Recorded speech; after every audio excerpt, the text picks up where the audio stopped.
Al-Fatihah. Bismillahirrahmanirrahim. Keputusan Basul Masail Rabu 19 Rajab 1445 Hijriah 31 Januari 2024 Miladi. Udzur salat jamaah. Udzur salat jamaah maksudnya tidak ikut salat jamaah karena udzur, karena alasan menjaga anak kecil. Ini gimana ini? Boleh enggak? Pertanyaan, apakah termasuk udzur untuk meninggalkan sholat berjamaah bagi orang yang mempunyai anak kecil ketika tidak ada yang menjaga anaknya di rumah, maka dia harus menjaganya? Jawabnya, iya, itu juga termasuk udzur untuk meninggalkan sholat jamaah. Maksudnya meninggalkan sholat jamaahnya itu mendapat izin secara syar'i. Maksudnya dia tidak dikatakan sebagai orang yang melalaikan sholat berjamaah, tidak. Kalau dia meninggalkannya pancen karena untuk menjaga, yaitu anak kecil yang tidak ada yang menjaga selain dia.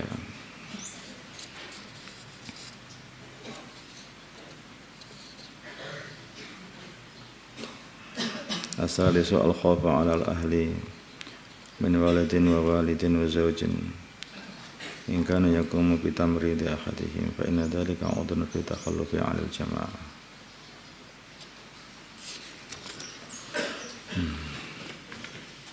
Sebetulnya bukan hanya anak kecil saja, bahkan ini untuk bangunnya menunggu orang tua, bahkan istri, tapi karena menyebabkan nanti bahaya untuk mereka. Makmum masbuk yakin akan ada yang bermakmum kepadanya. Makmum masbuk yakin akan ada yang bermakmum kepadanya. Jika ada makmum masbuk itu adalah dia itu makmum sedangkan imam sudah mendahului dia 1 rakaat, 2 rakaat dan sebagainya.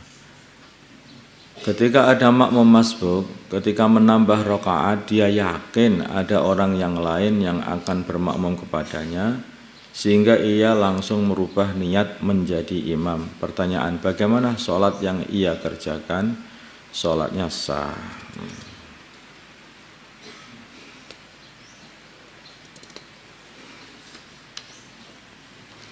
Zakat.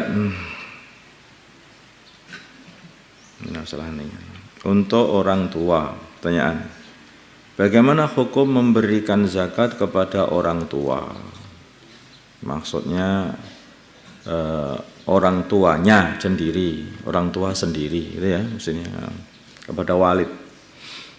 Bukan orang tua, orang yang sudah tua, nanti semua orang tua enggak dikasih zakat, aja anak muda saja.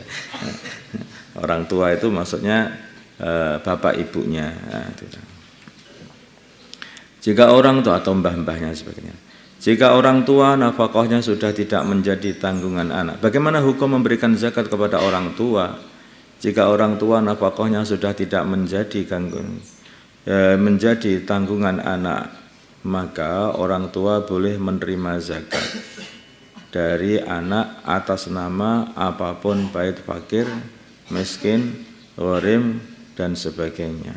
Jika orang tua nafkahnya sudah tidak menjadi tanggungan anak, maka sudah pisah, itu hidupnya sudah pisah. Anak juga sendiri, orang tuanya sudah sendiri, tahu-tahu orang tuanya kemelaratan, gitu. Atau mungkin kebelekan hutang, ya, tertimpa hutang, maka orang tua boleh menerima zakat dari anak atas nama apapun, baik fakir, miskin atau gharim dan sebagainya. Jika orang tua nafkahnya menjadi tanggungan anak, ya memang asli sudah menjadi tanggungan anak, orang tuanya itu sudah tua, kemudian anaknya yang menafkahi, menghidupi semuanya, diopeni anak ini. Yang dulunya orang tuanya ngopeni anak, sekarang ganti anak setelah gede ganti ngopeni orang tua. Nah, ditanggung semuanya oleh anaknya. Maka orang tua boleh menerima zakat dari anak atas nama gharim, ibnu sabil, amil dan ghuzzah. Maksudnya atas nama karena dia ini tertimpa hutang, atau ibnu sabil, yaitu orang yang butuh bantuan untuk di dalam perjalanan kehabisan bekal, atau amil, atau orang yang perang fisabilillah. Perang fisabilillah, bukan karena bayaran, bukan karena apa, memang ikhlas karena Allah. Tidak boleh atas nama fakir. Tidak boleh atas nama fakir. Tentu saja karena fakir, dua-duanya ya fakir lah. Tidak boleh nama fakir karena sudah masih dalam suatu keluarga. Miskin, kecuali jika nafkah tersebut tidak mencukupi, maka orang tua boleh menerima zakat dari anak atas nama fakir miskin. Bahkan ini adalah lebih afdol. Ya, kecuali memang panjang anaknya ada kelebihan, kemudian dikasih nafkah oleh anaknya, dan nafkah yang diberikan kepada anaknya itu enggak cukup, nah dia masih bisa mendapatkan zakat dari anak.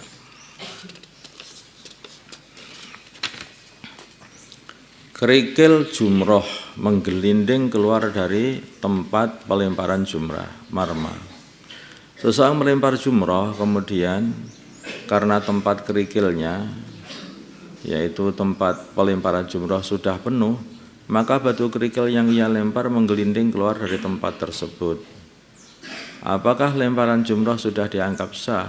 Iya, sudah dianggap sah. Jadi ini dulu ini.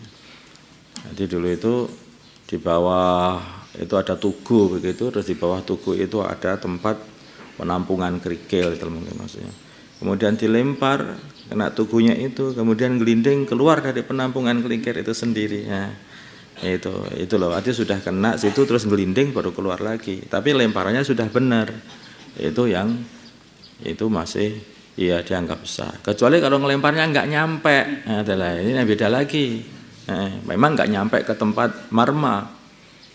Itulah, atau meleset memang enggak kena ke marma, itu beda lagi. Itu yang enggak bisa diterima. Berarti belum melempar. Tapi sudah kena marma, tetapi tempat pelemparan jumrah, tapi gelinding sampai keluar, itu sudah kena, dianggap kena.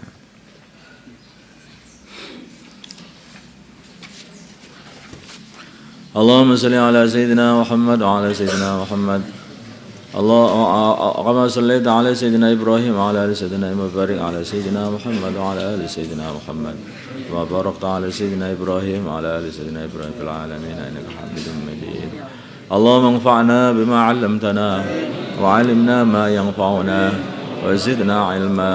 الحمد لله على كل حال، نعوذ بالله من حال أهل النار.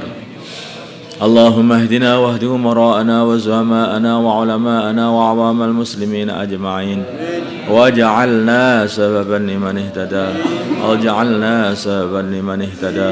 اللهم ردنا ورد المسلمين جميعا إلى دينهم ردا جميلا. اللهم أعز الإسلام والمسلمين وأذل الشرك والمشركين ودمر أعداء الدين. اللهم انصر المجاهدين في سبيلك في كل مكان. اللهم انصر الداعين إليك في كل مكان. اللهم انصر الآمرين بالمعروف والناهين عن المنكر في كل مكان. اللهم انصر إخواننا المسلمين المستضعفين في غزة في فلسطين وفي كل مكان. اللهم انصرهم نصرا عزيزا وافتح لهم فتحا قريبا. اللهم أيدهم بتأييد من عندك. اللهم اجعل لهم من كل ضيق فرجا. اللهم احفظهم من بين أيديهم ومن خلفهم وعن أيمانهم وعن شمائلهم ومن فوقهم ومن تحت أرجلهم ونعيذهم بك من أن يغتالوا من تحتهم. صلى الله على سيدنا محمد النبي الأمي وعلى آله وصحبه وسلم والحمد لله رب العالمين.